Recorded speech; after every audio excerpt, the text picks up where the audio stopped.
Hey guys, it's COREROSS and welcome to Busting Rainbow Six Siege. Today we are myth busting the remaster of Clash. And the first thing we'll test is her increased mobility. So she's now able to sprint, crouch and vault while holding the shield. And this is all made possible by the fact that the shield now automatically expands and contracts based on your movements, which is really seamless during gameplay and makes a big improvement over the original shield that she had. And then the new main feature of the shield is that she can deploy it in place and just leave it there. And at this point she becomes faster, but not much faster. She's still a 1-speed operator.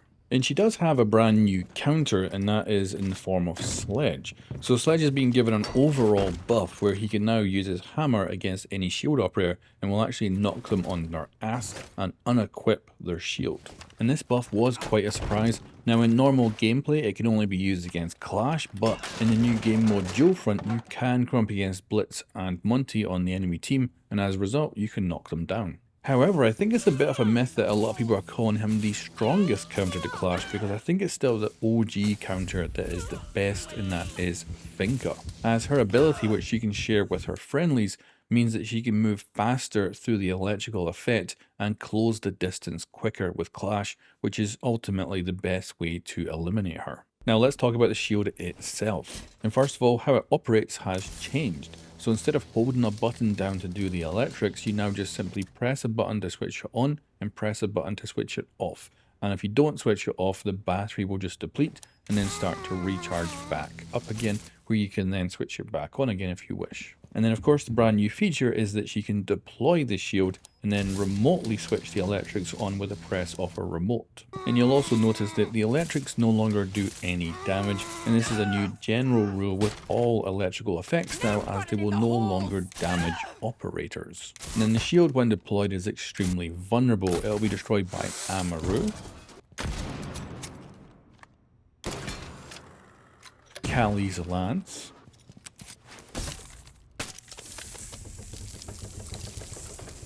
Ace's Selma Charge,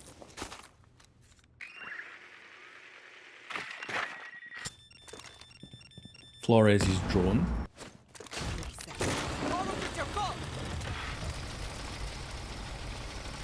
Ram's Mini Tanks, Rora's Doors, Sledge's Hammer, Ash's Breaching Round, Zophia's Impact Grenades, Maverick's Torch,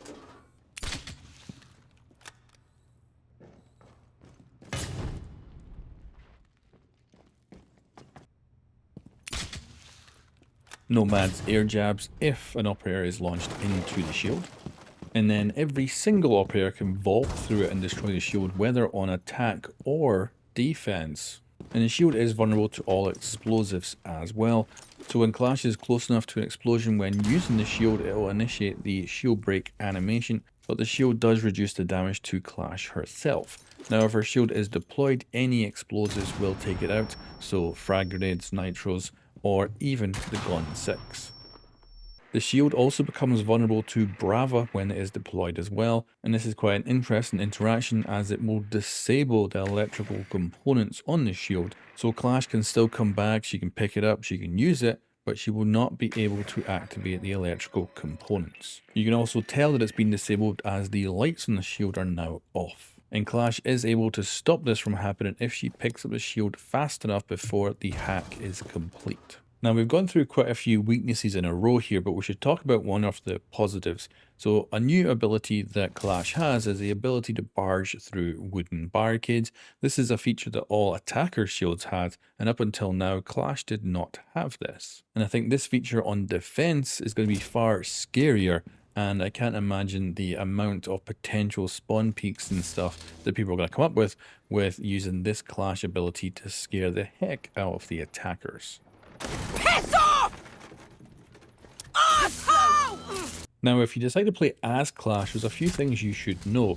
So first of all, we've already talked about this, but there's now a button to switch the gadget on and off, and you don't hold it. So it's one button to activate, and then press that button again to deactivate. And as soon as the shield gets enough charge, it'll start zapping again. This is even the case when Clash is eliminated with her button switched on, and as a result you'll see the shield just kind of zapping every so often. And then your stance also matters as well, so if you are crouched you cannot zap, you have to be standing in order to use it. This also means that the shield needs to be deployed fully erect as well. And then one thing that I was actually disappointed about here, and I thought was going to be the case, was that in the CGI trailer we've seen these little bars on the front of the shield, and I was sure this was going to end up being a battery indicator, which would be useful if you were on attack and you were pushing the shield and you just wanted to know how much battery it had left. But unfortunately in the game it's just a rectangle of light and nothing else. Now here's a few additional pieces of information. So Zero can attach his cameras to Clash's shield, but he cannot use the pierce function to go through, and if Clash comes back and picks up her shield, the Zero cameras will just fall down and redeploy. And although Clash's shield is tech-based when it is deployed, and as such it can be hacked by Brava, if you come up to it with, say, Twitch's drone, you are unable to do anything against it. And then if you're an Azami player and you are thinking of turning the shield into a fortress, unfortunately I have bad news for you, and that is that her gadget does not interact with the shield, so the knives just stay there undeployed, and if the shield is picked up again, the knives will simply fall down and be kind of nicely positioned on the ground, but they will not deploy either. And then of course with this gadget being electronic, it can be EMP'd either when fully deployed or in Clash's hands, and this can be either by Thatcher or an EMP impact grenade. I'm taking you down! You tosser! And that brings us now to the conclusion. So my feelings here are that Clash is probably better than she was, but certainly not in all ways, the main one being that she no longer does damage with her electrical power. And as a result, you're never going to end up in a situation where you're 1v1 with an attacker and you just zap them long enough that they drop to the ground and die. And that is a pity. But I think her improved mobility is going to be much more advantageous in the long run. And then one thing I'm really not sure about is if there's any point where I would deploy the shield. I just feel like it becomes so much weaker when it's not attached to Clash that I kind of, I can get the idea of why you'd want to detach from it. You can then set it behind it, you can shoot your gun, but I don't see it being a particularly good idea. I'd rather have the shield on, be zapping people, and hopefully have a teammate or two doing the eliminations. And of course, getting her shield destroyed is extremely easy, and then at that point, her gadget's gone, and she's just left with a secondary gun to defend herself. And she's not much faster either. If they had maybe made her a 2-speed, that would have been a bit more interesting, I think. And I can understand maybe why they didn't give her a new primary weapon, because perhaps she would have been more powerful.